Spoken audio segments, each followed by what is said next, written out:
Welcome to the Regulation Podcast from the Institute of Regulation. My name is Martial Bou, Chair of the Institute and a regulator myself. Now, regulation is one of those words which can make some people's eyes glaze over. It might not sound exciting. That doesn't apply to listeners of this podcast, of course. But today's podcast is certainly for us regulation geeks, as it focuses on the methodology used by regulators, how they regulate, and how the way they regulate has changed over time. And we'll also discuss the future for new approaches to regulating effectively. We're aiming for an authoritative discussion, but also explaining any jargon as we go through, so don't worry. And we might even make regulation sound exciting. So here to tell us more about regulatory methodologies are two people who know both the theory and the practice. On the practitioner side, Alan Clamp is the Chief Executive of the Professional Standards Authority for Health and Social Care, as well as a board member at the Intellectual Property Regulation Board and an advisor to the Bar Standards Board and Ofqual. He's worked for 25 years in regulation and has also been the Chief Executive of the Security Industry Authority and the Human Tissue Authority. And he's on the board of the Institute of Regulation. Welcome, Alan. Thank you, Martial. Good to be here. And to help us on the theory, we have Dr. Martin de Bree. And Martin is a lecturer at the Rotterdam School of Management at the Erasmus University in the Netherlands. He's published widely on regulation, with his main research focus on the effectiveness of regulation and law systems and the interface between public and private parties with regard to law and regulation. It's good to have you here too, Martin. Thank you for having me, Marshall. Right, with those introductions over, let's start with the past. Now, historically, regulation has often been thought of as negative and punitive, with inspectors coming on site with their clipboards to examine whether professionals and businesses are complying with the rules in a kind of command and control top-down way, focused more on punishing the bad than praising the good. So, do you agree, Martin and Alan, that this is regulation's reputation and it's based on past practice? Martin, let me start with you. I guess it is. Deterrence is still a very important principle in traditional regulation, I would say, based on the assumption that if you, deter bad behavior, that the people will, as a kind of miracle, start to behaving in the right way. So I think recent research has shown that this assumption has its limitations, so to say. Well, we'll come on to that in a minute. But Alan, what do you think about the reputation that regulation's got, maybe part of its past? Yes, I think you might have even missed some items from that negative description of regulation, because it's often seen as red tape, bureaucratic, burdensome, and importantly, that it gets in the way of innovation and business success. In the eyes of some, possibly even many, that is how regulation is seen. But in the 21st century, I don't think it is a fair reflection. I think in more modern times, regulation is much more done with than done to, and it strives to be proportionate to risk. All that said, I do believe there's more that we can do to shift from that negative to a positive view of regulation and the way that regulation works. So getting away from checking and enforcement towards information, advice and guidance on how to meet standards. So I suppose ultimately less punitive and more preventative. Yes, well, this is exactly what we are going to talk about now. So it's interesting that you raise that straight from the off. Before I come back to you, Martin, Alan, do you think that now in 2024, most regulators are thinking about their work in terms of being risk-based or principles-based, or is regulatory practice still harking back to that bureaucratic red tape model? No, I don't think so. I think nearly all regulators would say their work is risk-based, although perhaps sometimes we can be better at specifying the risk of what, and it should be clear that this is the risk of harm. And some regulators aren't always that clear on the criteria that they use to assess risk. But overall, I'd say most regulators do a good job in this space, and therefore they address the need to be proportionate. That also applies to principles-based regulation, which moves away from the old model of top-down prescriptive approaches of old. I should, however, point out two challenges of risk-based regulation. The first is that it depends very much on the risk model used and the quality of data and information that goes into that model. So it is important that regulators keep their risk models under review. And the second, importantly, is that the risk tolerance of the regulator itself might not match that of the government or stakeholders or even the wider public. And we do see that playing out sometimes in stories of regulatory failure. Right. Now, you've highlighted there that risk is quite a complex topic when applied to regulation, and that risk appetite may differ, not just within the regulator, but between the regulator and other stakeholders, including the government. So, Martin, listening to that, and before we move on to talk about systems thinking, what's your view of that description of risk-based regulation? Yeah, it's interesting because we have actually a PhD student looking at the risks of risk-based regulation at the moment, which is a kind of meta-risk approach. I think risk management thinking can itself be a threat to a desired outcome. The idea that you can identify and analyze risks and put a number on it and then control it. That way of thinking could in itself be a risk, I would say.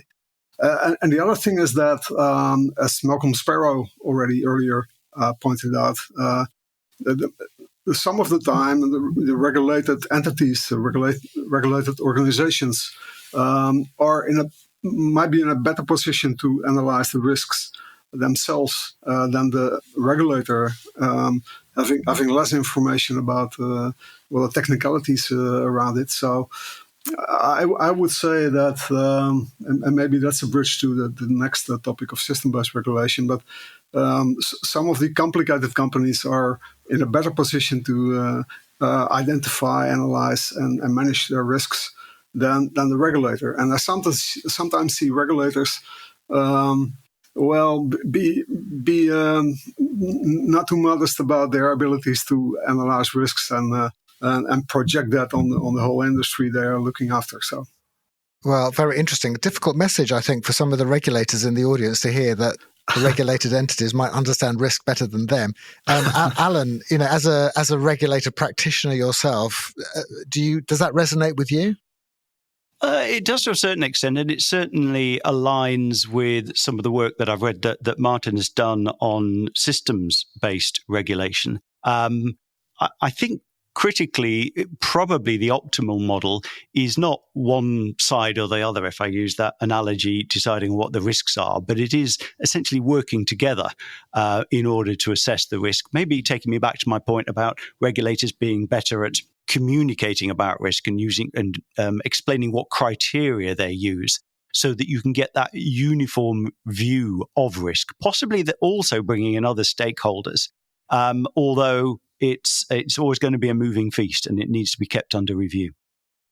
Well, you mentioned systems there. So, Martin, coming back to you, because I know that a number of academics, as well as some practitioners, have started to think about regulation in terms of systems. So, Martin, could you just tell us and listeners what do you think of as systems in a regulatory context?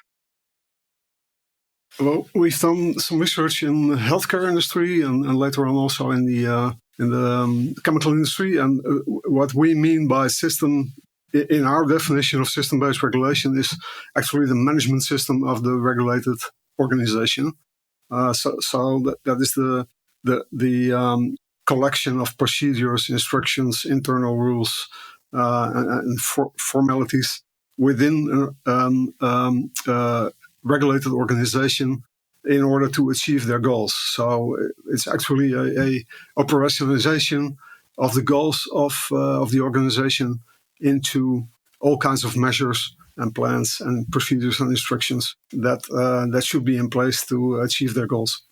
Okay, so that sounds a lot like good governance to me as well, in terms of understanding how things happen, procedures, stuff along those lines. Is that right?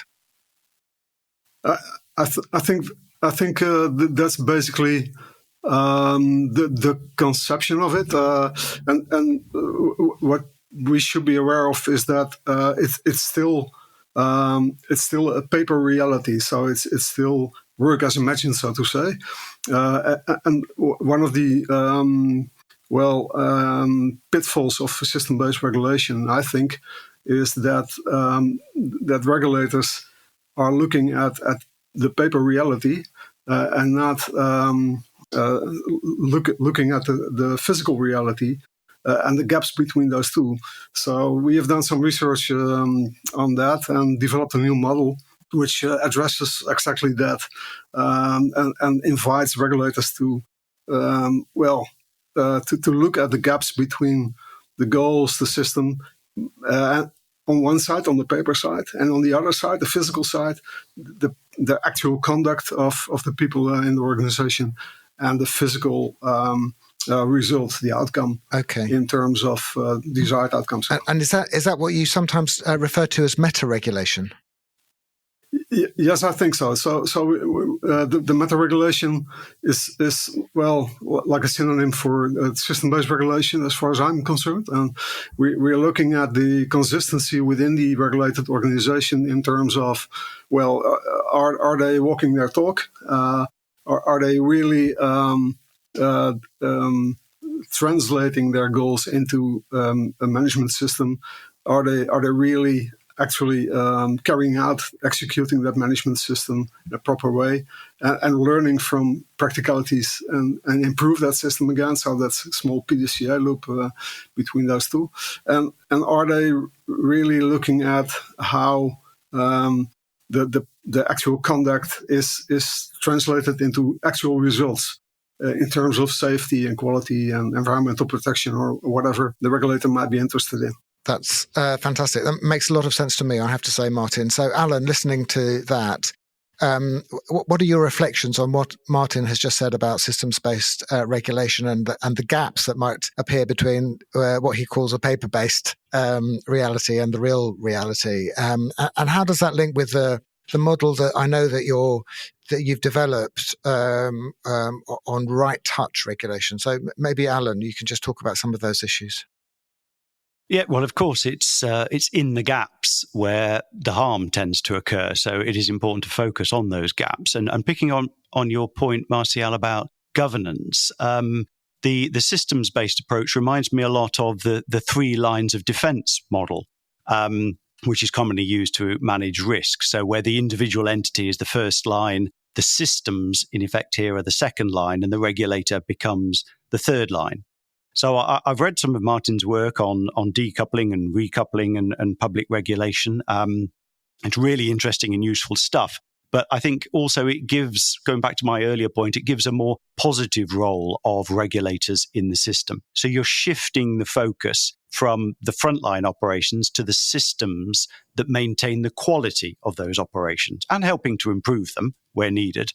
So that means that regulation itself becomes more proportionate, it becomes more agile, it supports flexibility and innovation. So there's a lot of parallels with right touch regulation.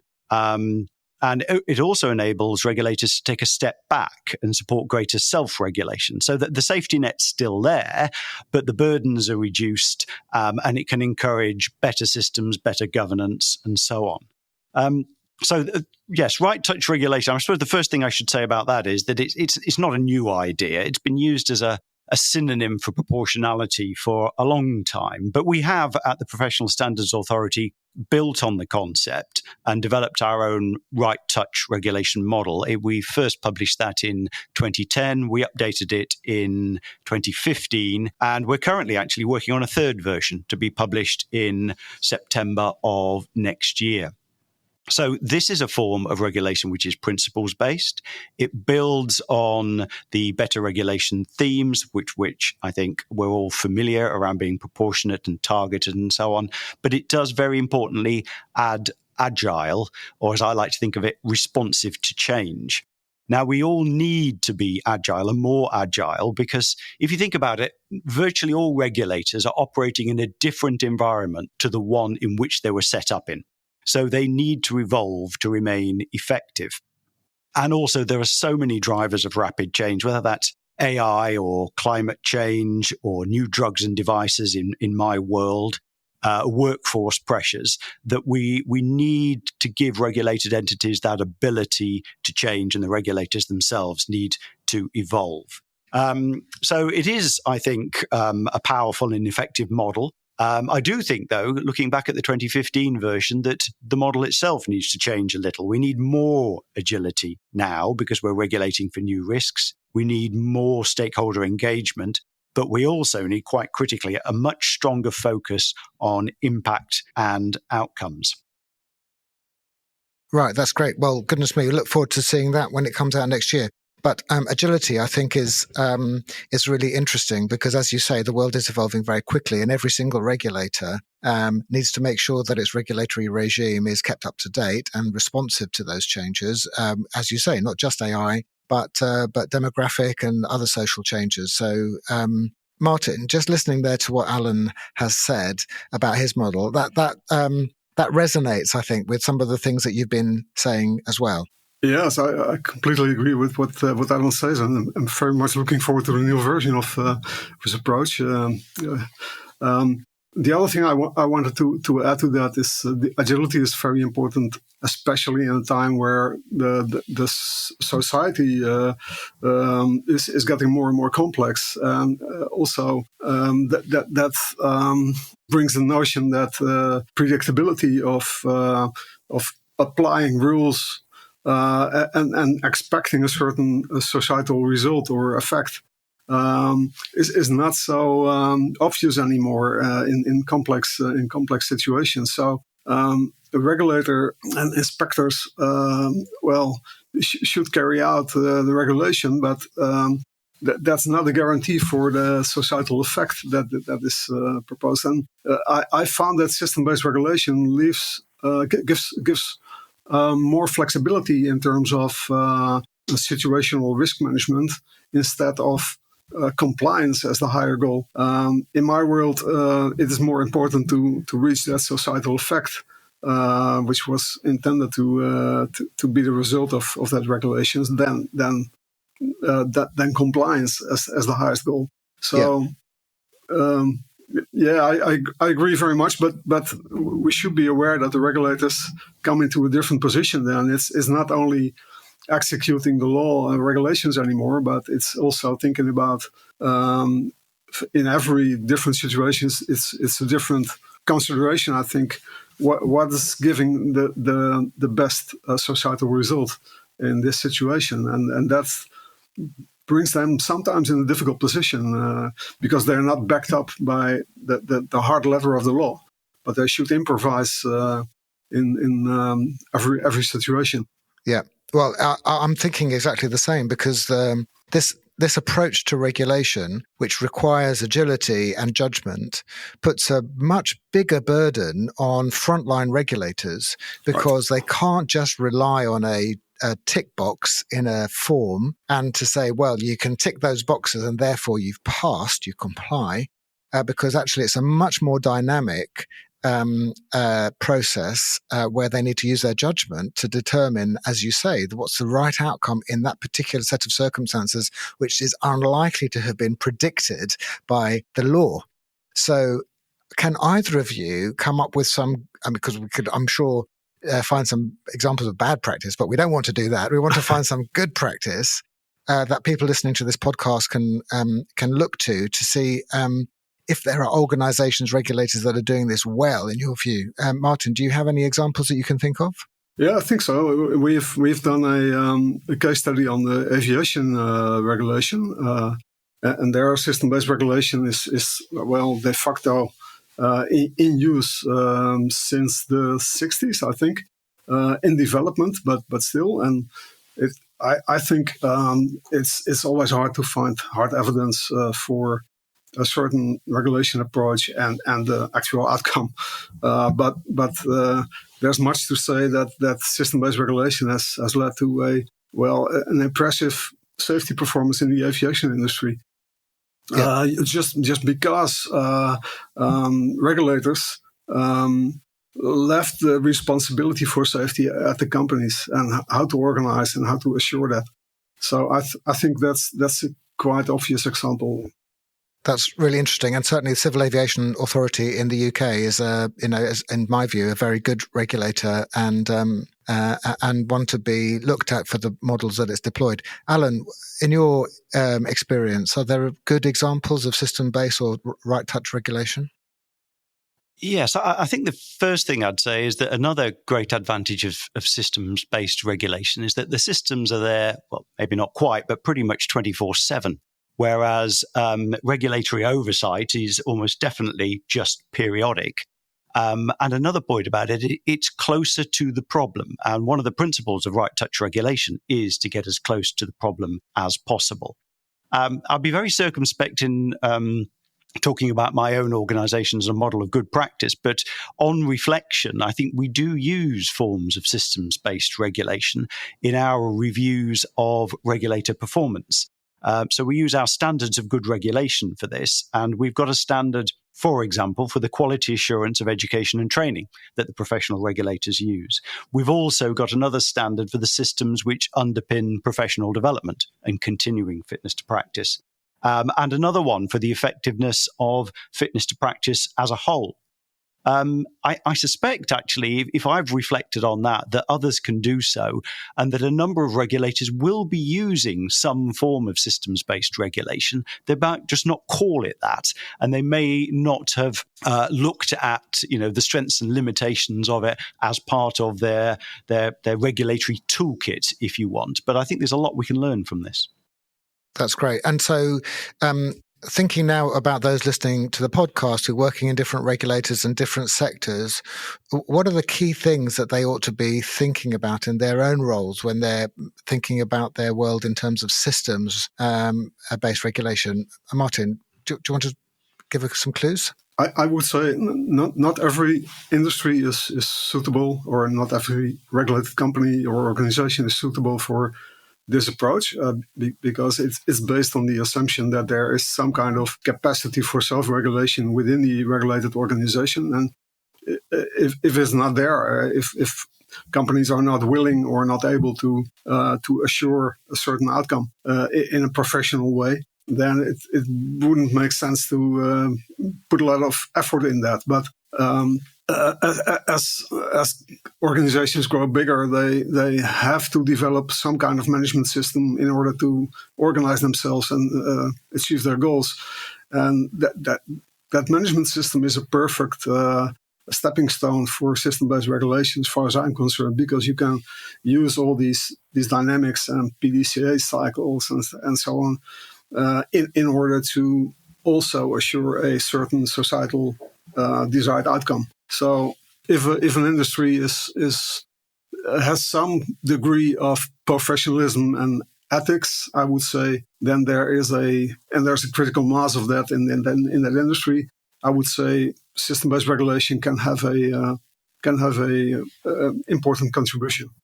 Okay, so you're saying that that regulators need to rely in part on the ethical standards of the regulated community. And perhaps for larger companies that they've got a compliance team or others who are making sure that the organization is complying with the law as well. So, yes, yeah. So relying on that first line of defense, as Alan put it earlier on. Alan, so that's what the regulated entities can do. What about other players in the regulatory world? So I'm thinking of government, parliament, and other stakeholders who can help move regulatory regimes more to the right touch or systems-based thinking? Yes, I suppose if I was thinking initially about government and parliament, what I would be recommending is that in general, I mean, there is some expertise in that area, but government and parliament should know more, first of all, about regulation. It's categorically not a one-size-fits-all prescriptive set of burdensome rules. And also to think about regulation as a solution to challenging problems, not something that gets in the way. So where regulation, good regulation at least, can encourage innovation, it can support economic development. And you might expect me to say this, but I would also hope that government and parliament would encourage all regulators to work in a right touch manner. And I've already said there are a lot of synergies and overlaps with the systems approach.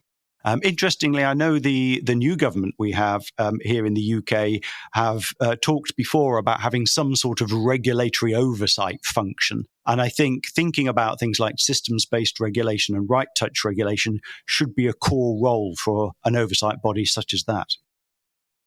Interesting. Yes. As you say, the new Labour government here in the UK has proposed to set up what they call a regulatory innovation office. And that will focus in part on technological solutions to help regulators to do their jobs. But maybe also one of the things it can think about is methodological issues, such as the ones that we're talking about here.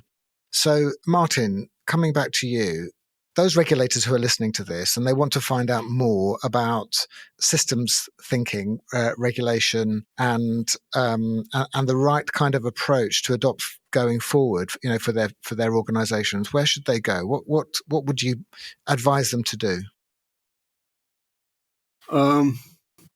Well, I think there's a bunch of articles about this. And there's a saying that nothing is as practical as a good theory. So there's a bunch of publications, and I think the publications of Alan and ourselves working in this field are worthwhile as a start to get some ideas. But those publications are not only very theoretical, but also quite practical. And there are all kinds of examples of system-based regulations in different settings that can be maybe an inspiration to some of our listeners. Excellent. Okay, well, we'll make sure that some of those are linked from the Institute of Regulation website, which is ioregulation.org, for those of you who want to follow up. Alan, coming back to you then, thinking about the UK context and also the role of the Institute of Regulation, where we're here to support the profession and to help it understand some of these challenges, which are consistent across different regulatory sectors. What are the kind of tips that you would give to colleagues thinking about these issues and wanting to do more? Well, you've just given a good plug to the IRR website. So I think I'd do the same on right touch regulation. The obvious starting place, at least, is to go to the PSA website. But as I've mentioned, we're currently developing a new version of right touch regulation for publication in the autumn of next year. And I think actually we could work together. We could provide some information on how that's developing through IOR newsletters and events over the next few months. And actually that'll be a really good opportunity for us to get some feedback on that to make sure it's going in the right direction and covering what people need. Because ultimately, at this time next year, what I want is something that all regulators, regardless of sector or jurisdiction, will find very relevant and very useful. Great.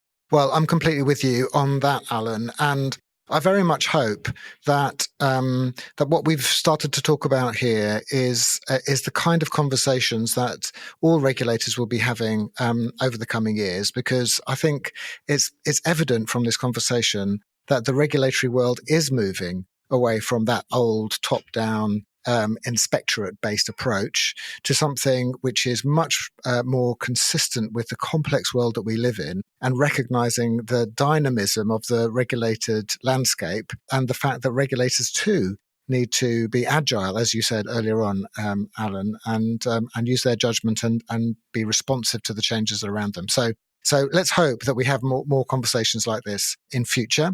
Thank you very much to both of you. I've really enjoyed this conversation. It even found it a little bit exciting for us regulation geeks, as I said. So thank you, Alan Clamp from the Professional Standards Authority and Martin de Bree from the Erasmus University in the Netherlands. Thanks also to our sound engineer, Neil Bowerman of Bowerman Audio Productions. And thank you to you listening as well. I hope you found the discussion interesting. And if you have, do let your colleagues know about it. Tune into future podcasts where we will discuss other issues of interest to regulators. Next one's on communications as a regulatory tool. You can find other material and events on the website, as I've mentioned. So thank you again for listening to me, Martial Bou at the Regulation Podcast. Good luck with your own regulatory challenges and stay in touch with each other and with the Institute to help UK regulation become the best it can. Thank you very much and goodbye.